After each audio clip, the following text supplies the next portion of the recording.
নমস্কার, আলোর দিশারি ইউটিউব চ্যানেলে আপনাদের সকলকে জানাই সুস্বাগতম। আজকে ঈশ্বর কথাই বলবো যে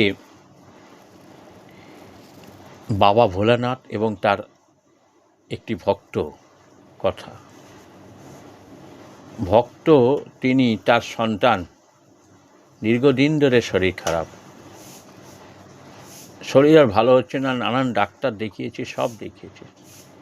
তিনি চিন্তা করলেন যে শ্রাবণ মাসে বাবার কাছে জল ঢালব। সেই জন্যে তিনি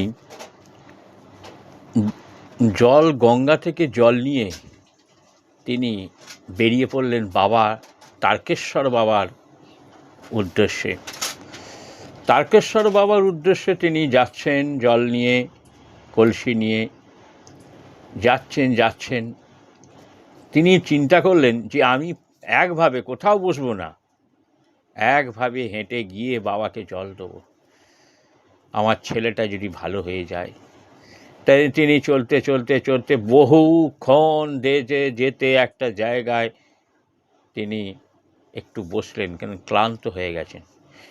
বসেছেন, তার কলসি রেখে ঘুম এসে গেল, ক্লান্ত শরীরে তার ঘুম এসে গেল।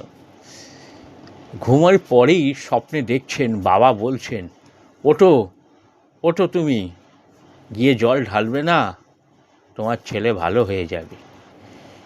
ঘুমটা ভেঙে গিয়েই সেই ভদ্রমহিলা আবার ছুটলেন, নিয়ে বাবার মাথায় জল দিলেন, বাবা আশীর্বাদ দিলেন এবং আস্তে আস্তে ছেলেটি ভালো হয়ে গেল।